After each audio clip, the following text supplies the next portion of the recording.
Hello guys, welcome back to my channel story of darkness. I hope आप सब अच्छे होंगे। इस कड़ाके की ठंड में रात को सोने से पहले भूतों की कहानियां सुनते हुए सोने से बढ़िया और क्या ही हो सकता है। तो ज़्यादा बात ना करते हुए चलिए शुरू करते हैं आज की पहली कहानी। कहानी है 1990 के दशक की।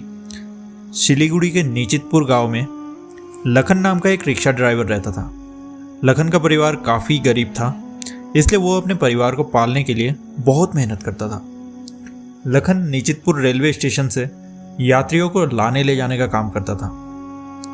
क्योंकि दिन में रिक्शा चलाकर जो कमाई होती थी उससे बड़ी मुश्किल से परिवार का गुजारा होता था, इसलिए लखन ने रात को भी रिक्शा चलाने का सोचा। अब लखन की इनकम दुगनी हो गई थी। उसके दिन भी काफ़ी खुशहाली से बीतने लगे। लखन काफ़ी साहसी था। रात को रिक्शा चलाते हुए छोटे मोटे पैरानॉर्मल घटनाएं उसके साथ घटते रहते थे, लेकिन वो उनको नज़रअंदाज करता था। अब उसे इन सब घटनाओं की आदत हो चुकी थी। ऐसे ही एक रात की बात है।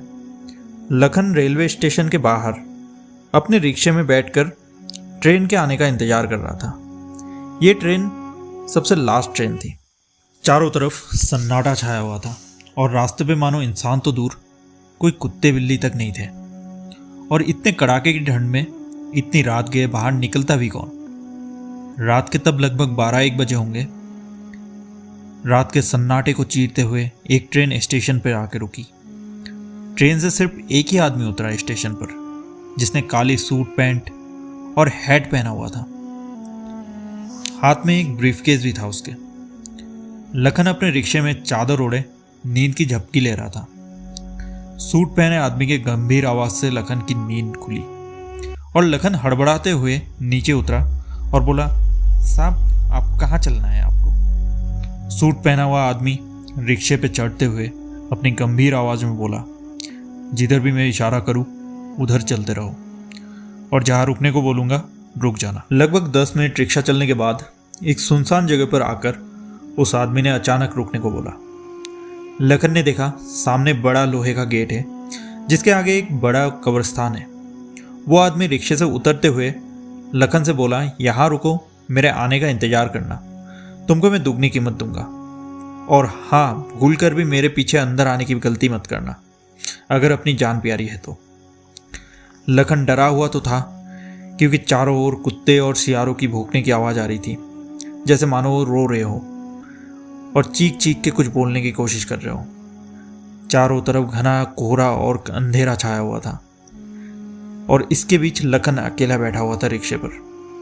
लगभग आधे घंटे बाद वही आदमी कब्रिस्तान से बाहर आया और अपना सूटकेस हाथ में लिए रिक्शे पर चढ़ने लगा। अब सूटकेस देखकर लग रहा था कि पहले के मुकाबले काफ़ी भारी लग रहा है। अब लखन अपनी सवारी को बैठाए स्टेशन की ओर चल पड़ा बिना कुछ सोचे। सुनसान रोड पर चलते चलते अचानक लखन को पीछे वाली सीट पर से कुछ खाने की आवाज आने लगी, जैसे वो आदमी भूखे शेर की तरह मांस और हड्डियां चबा रहा हो। पीछे से आती हड्डियों की टूटने की आवाज से लखन को समझ तो आ ही चुका था कि उसका सवारी कोई इंसान नहीं बल्कि कोई पिशाच है। अब लखन डरते डरते भगवान का नाम लेते हुए रिक्शा चलाता रहा। स्टेशन पहुंचा तो देखा कि वो ट्रेन वही की वही खड़ी थी और वो आदमी रिक्शा से उतरा और लखन से बोला कि जो भी देखा किसी और को मत बताना, अगर बताया तो तेरे लिए अच्छा नहीं होगा। ये कहकर उस आदमी ने लखन को एक सोने का सिक्का दिया और वापस उस ट्रेन में बैठ गया और वो ट्रेन उधर ही चली गई जिधर से वो आई थी। इतना कुछ देखकर लखन अपना होश संभाल नहीं पाया और वो वही बेहोश हो गया स्टेशन के बाहर। सुबह को स्टेशन के लोगों ने लखन को उठाया और लखन को वहाँ से पता चला कि कल तो ट्रेन की हड़ताल थी और कल कोई ट्रेन चल ही नहीं रही थी। लखन ये सुनकर और भी घबरा गया और अपने घर की ओर चल पड़ा। घर पहुंचकर उसने अपनी पत्नी को वो रात को मिला हुआ सोने का सिक्का दिया, तो उसकी पत्नी ने उत्सुकता से पूछने लगी कि ये कहाँ से मिला। लखन ने 1000 मनाने की कोशिश की उसको कि ये ना बताओ करके, अगर उसने ये बता दिया तो उसके साथ कुछ बुरा होगा, लेकिन उसके परिवार नहीं मानी। तो मजबूरन लखन को अपनी सारी घटनाएं बतानी पड़ी रात की। जो जो रात को हुआ था लखन ने सारा बताया। और बताते ही अचानक लखन के नाक, आँख, मुंह, कान से हर जगह से खून निकलने लगा और लखन वहीं पे ही खून की उल्टी करते हुए ऑन द स्पॉट मारा गया। तो कुछ चीज़ें अपनी तक ही सीमित रखनी बहुत ज़रूरी होती है। लाइफ में कुछ चीज़ें शेयर ना करना ये भी बहुत इम्पोर्टेंट है। तो लखन की एक छोटी सी घटना के कारण ऐसी दर्दनाक मौत हो गई। तो आई होप आपको सबको ये कहानी पसंद आई होगी। तो चलिए शुरू करते हैं आज की दूसरी कहानी। ये कहानी है श्वेतांशु की। तो आगे की कहानी में श्वेतांशु के पॉइंट ऑफ व्यू से बताऊंगा। अपने इंटरमीडिएट एग्ज़ाम के बाद मैं अपने मामा के घर घूमने गया हुआ था। वहाँ हम रोज़ शाम को फुटबॉल खेला करते थे। गांव का सुंदर माहौल, चारों तरफ हरियाली, बीच में एक बड़ा सा ग्राउंड था और ग्राउंड के थोड़ी सी पास में एक तालाब था। तालाब के चारों ओर बड़े बड़े नारियल के पेड़ लगे हुए थे और तालाब में उतरने के लिए एक सीमेंटेड घाट भी था।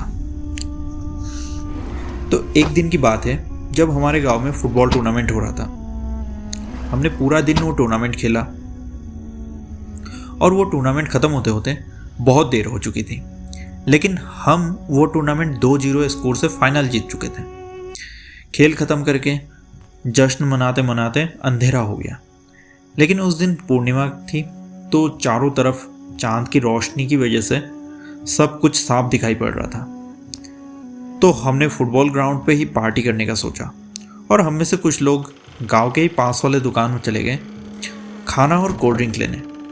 ग्राउंड के पास ही तालाब था तो हमने सोचा क्यों ना हाथ मुंह धो लिया जाए। तो हम 5-6 लोग उस पास वाले तालाब में चले गए। चांद की रोशनी से सब कुछ साफ दिखाई पड़ रहा था और उसमें तालाब का पानी मानो चमक रहा हो। बहुत ही सुंदर और मनोरम दृश्य था। सब एक एक करके अपने हाथ पैर धो रहे थे और मैं ऊपर खड़े होके अपने मैच के बारे में बात कर रहा था सबके साथ। सब लोगों ने हाथ मुंह धो लिया, अब बस मैं ही बचा था। इतने में अचानक ग्राउंड से आवाज़ आई कि खाना आ चुका है, जल्दी आ जाओ। मैं तब पानी में हाथ मुंह धो ही रहा था कि मेरे दोस्तों ने ग्राउंड की ओर दौड़ लगा दी। अब मैं घाट में अकेला था।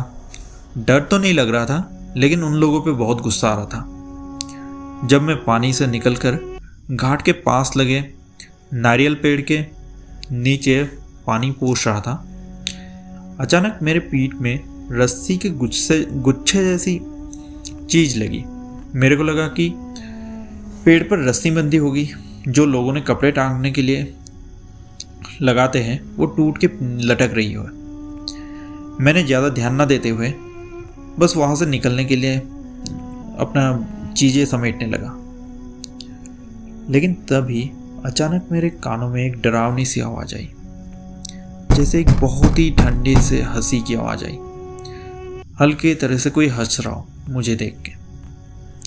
मैं पीछे मुड़ा तो देखा जिसे मैं अभी तक रस्सी समझ रहा था वो एक बालों का गुच्छा था। बिल्कुल सफ़ेद बाल जैसे पेड़ से लटक रहे होंगे। वो हंसी की आवाज़ भी उसी तरफ से ही आ रही थी, पेड़ के ऊपर से ही। अब मैंने वो बाल का गुच्छा पकड़कर खींच दिया नीचे की ओर। अब वो हंसी की आवाज़ अचानक बंद हो गई और अचानक से मानो चिल्लाने की आवाज़ आई, जैसे किसी को बहुत दर्द हुआ। अब वो हंसी की आवाज़ की जगह किसी के रोने की आवाज़ आने लगी, जो कि बहुत ज़्यादा तकलीफ में रो रहा हो। अब मैंने ऊपर पेड़ को देखा तो एक बूढ़ी औरत, उसके हाथ और पैर बिल्कुल लकड़ी जैसे पतले थे और वो पेड़ को दोनों हाथ और पैरों से जकड़ कर बैठी हुई थी।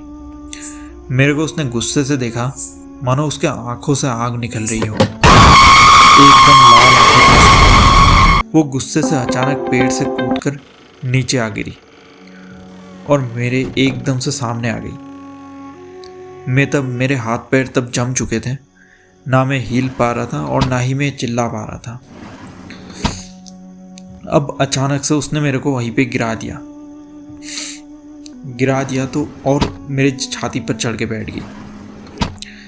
अब वो मेरे मुंह के पास आके अपनी लंबी सी जीभ निकालकर मेरे मुंह को चाटने लगी, जैसे कोई लजीज खाना होगा मैं। जैसे ही वो अपना भयानक दांत निकालकर मेरे गर्दन में गाड़ने वाली थी, मेरे दोस्त मुझे आवाज़ लगाते लगाते वहाँ पहुँच गए। उन्होंने जैसे ही उस प्रेत को देखा, मेरे ऊपर देखा, वो शोर मचाने लग गए और वो प्रेत मेरे ऊपर से हटकर बहुत जल्दी रेंगते रेंगते तालाब की ओर कूद गया। जब घर पहुँचे तो नाना जी ने बहुत डांटा हमें और हमें बताया कि आज तो एक तो पूर्णिमा की रात थी और वो जगह पे पहले भी बहुत लोग इस डरावनी सी घटना का शिकार हो चुके हैं, लेकिन वहाँ पे अलग अलग घटनाएं होती रहती हैं। वो जगह को गांव वाले काफ़ी डरावना मानते हैं। तो आई होप आपको कहानी पसंद आई होगी, और आपको अगर कहानियाँ पसंद आए kindly like my videos and comment your opinion, anything you like और not, and kindly subscribe my channel. Thank you.